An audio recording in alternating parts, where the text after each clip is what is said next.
दोस्तों, भारतीय वैज्ञानिकों ने परमाणु ऊर्जा क्षेत्र में एक और बड़ी सफलता प्राप्त कर ली है, जिससे भारत को अब ज्यादा समय नहीं लगेगा नेट जीरो कार्बन इमिशन वाला देश बनने में। अब जैसा कि लगातार खबरों में आप देख पा रहे होंगे कि भारत ने पिछले एक साल में कई ऐसी परमाणु लेस मिसाइलों का परीक्षण किया है। सेम इसी तरीके से भारत के अंदर परमाणु ऊर्जा क्षेत्र में भी नए नए एक्सपेरिमेंट्स किए जा रहे हैं, जिसके तर्क पर अब भारत के अंदर छोटे रिएक्टर्स तैयार किए जा रहे हैं, वो भी डोमेस्टिकली, जिससे अलग अलग इंडस्ट्रीज के लिए भी जो पावर सप्लाई का काम है उसे न्यूक्लियर एनर्जी से दिया जा सके, और खासकर उन इंडस्ट्रीज के अंदर जहां ऑलरेडी कार्बन इमिशन बड़े स्तर पर किया जाता है। पूरी रिपोर्ट क्या है सिंपली इस वीडियो में हम आपको बताते हैं। बस हमें सपोर्ट करने के लिए इस वीडियो को छोटा सा लाइक और चैनल को सब्सक्राइब जरूर कीजिएगा। साथ ही हमारे वैज्ञानिकों के लिए कमेंट बॉक्स में जय हिंद जरूर लिखें। दोस्तों, हाल ही में भारत की दिग्गज तेल कंपनी यानी इंडियन ऑयल की तरफ से एक बड़ा कदम उठाया गया है। उन्होंने NPCIL यानी कि nuclear power corporation of India limited को एक कॉन्ट्रैक्ट सौंपा है। उसमें अब स्मॉल न्यूक्लियर रिएक्टर्स तैयार किए जाएंगे, जिनका इस्तेमाल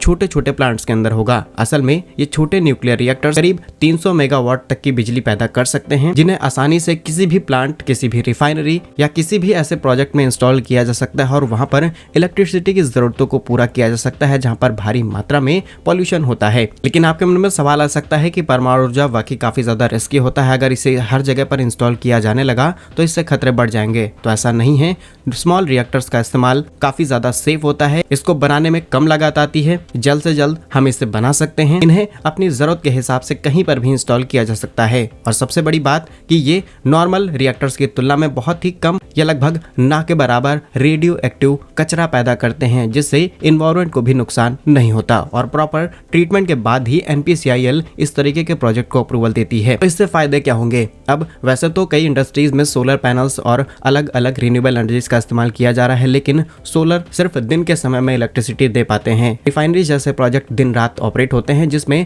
रात में भी इलेक्ट्रिसिटी की जरूरत पड़ती है। अब ऐसे में न्यूक्लियर एनर्जी हम किसी भी समय किसी भी मौसम में ऑपरेट कर सकते हैं, जिससे 24 घंटे तक इंडस्ट्रीज ऑपरेट हो पाएंगी। इसका सीधा असर आपको भारत की अर्थव्यवस्था पर देखने को मिलेगा। और यहाँ पर हम रूस जैसे देशों की मदद भी नहीं ले रहे हैं, जिनके मदद से भारत में अभी तक कई पावर प्लांट्स तैयार किए गए हैं। हालांकि जरूरत पड़ेगी तो हम रूस से कुछ एक्सपर्टीज ले सकते हैं, लेकिन ज्यादातर चीजें NPCIL भारत में डोमेस्टिकली तैयार कर रही है, ताकि भारत की न्यूक्लियर इंडस्ट्री को भी प्रमोट किया जा सके। और ऑलरेडी थोरियम के मामले में हम किंग हैं। दुनिया का सबसे बड़ा थोरियम रिजर्व भारत के पास है। अगर भारत का थोरियम रिएक्टर भी करीब 80% तक कंप्लीट हो चुका है। जैसे ये कंप्लीट होगा, पूरी दुनिया भारत की रिसर्च देख करके हैरान होने वाली है। यदि आप जानना चाहते हैं कि थोरियम के ऊपर क्या रिसर्च की गई है और किस तरीके से आगे बढ़ रहा है, तो इस टॉपिक पर हमने डिटेल वीडियो अपने नए चैनल पर अपलोड कर दिया है, जिसका लिंक आपको डिस्क्रिप्शन में मिल जाएगा। आप सब्सक्राइब करके हमें वहां पर भी सपोर्ट कर सकते हैं। मिलेंगे हम आपको एक नई और इंटरेस्टिंग वीडियो में। तब तक के लिए वंदे मातरम। भारत माता की जय।